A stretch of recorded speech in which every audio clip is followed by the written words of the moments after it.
You don't have to be grim, but you do have to be serious. Hey, everybody hopes things will get better, but remember, the future does not get better by hope. It gets better by plan. And hope unaided by clear plans can finally become an illness. There's a Bible phrase that says, hope long delayed makes the heart sick. It's a sickness. I used to have the illness known as passive hope. It's bad. And there's one that is even worse, and that is called happy hope. That is really bad. The man is 50, and he's broke, and he's still smiling. That's bad. So get serious. Make plans. Put them on paper. My suggestion from experience. There's a phrase from the Bible that goes, without dreams and vision, we perish. How true. Humans have this unique ability to aspire, to dream, to go for something, to become something. Without that, life is not life. We must have dreams and never give up on our dreams.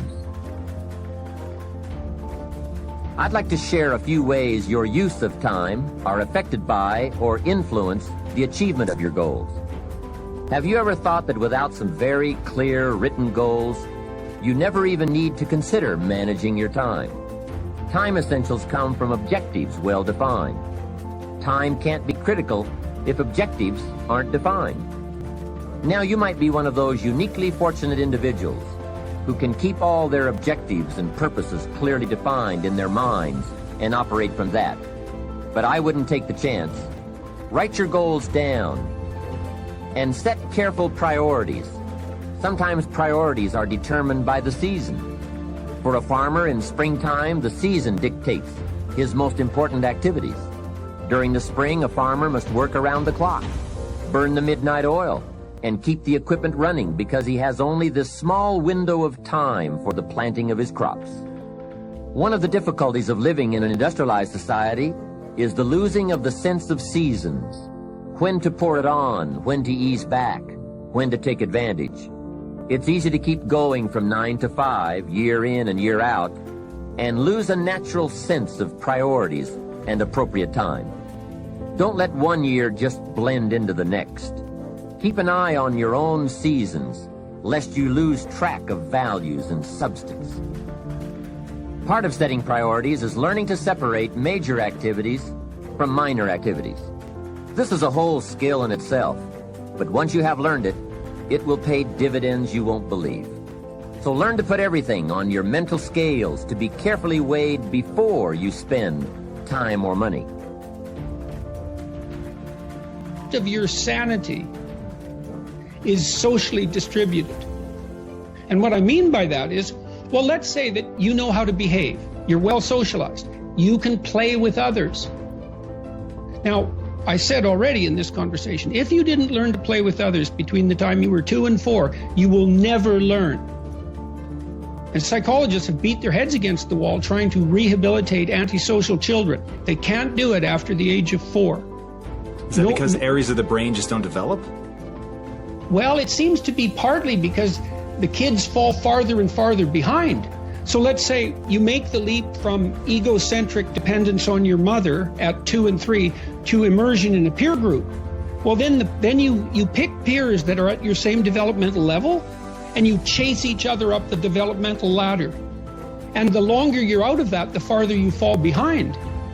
And so, you know, kids, 5-year-old kids might come across another 5-year-old kid who tends to cry too much if they don't get their way. And they'll say, we don't want to play with the baby. And what they're saying is, we have to find someone who's at our developmental level, shares our developmental horizon, so that we can mutually scaffold our further development. Now, they're not going to say that, obviously, but that's the situation. And kids test each other out when they first meet. So do adults. Game. Can you play? Are you playing at the same level as me? I'm playing my game at the level that will further my development. Can you play along with me? If not, well, maybe you're lower in status and I can pull you up as a mentor. Maybe you're higher in status and I can learn from you. But if you're a peer, we can play together. Anyways, if you're acceptable to your peers and you behave well, they'll accept you. And then they tell you all the time if you're acting appropriately. You know, if your jokes are funny, if you're dominating the conversation, if you're bringing something of value to the table. And all you have to do is pay attention to the social cues, and you'll keep yourself regulated. And at the end of the day, you're going to get what you focus on. They're both true.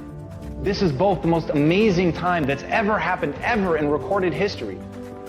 And yet real things that are terrifying are also happening. But where you put your energy, where you put your attention, where you put your focus is going to determine what you see. And that is the most fascinating and the most important thing you have to understand about the way that your mind works. You get what you focus on. If you focus on the things that are bad, they will become real. They will become exaggerated. They will begin to monopolize your thoughts. You'll see them everywhere. It's called the reticular activating system. Your mind is literally designed to pay attention to the things that you notice. Once you notice a certain car, you see it everywhere. Once you notice a certain dog, you see it everywhere. Once you hear a certain name for the first time, suddenly you realize that that name has been all around you this entire time. But now that you're focusing on it, now that you're looking for it, it is everywhere. So whatever you look for, it's going to be everywhere. If you look for the negative, it'll be there. But if you look for the positive, it will overwhelm you. When you manage something, you do so to keep it going. Well, you don't need to keep time going. You don't even need to watch it. You can be completely unaware of it. You can go to sleep. Doesn't matter. Time just continually moves. Doesn't need you. It doesn't need me. It just keeps moving. We don't need to do time management because there's nothing to manage. It's automatic. It continually moves. What we need to do is priority management. With the time that is continually slipping away from us, we need to manage our priorities to maximize the time we have. So don't manage your time, maximize your time. How? By doing the things that are the most important to do at that moment. Make every day your masterpiece.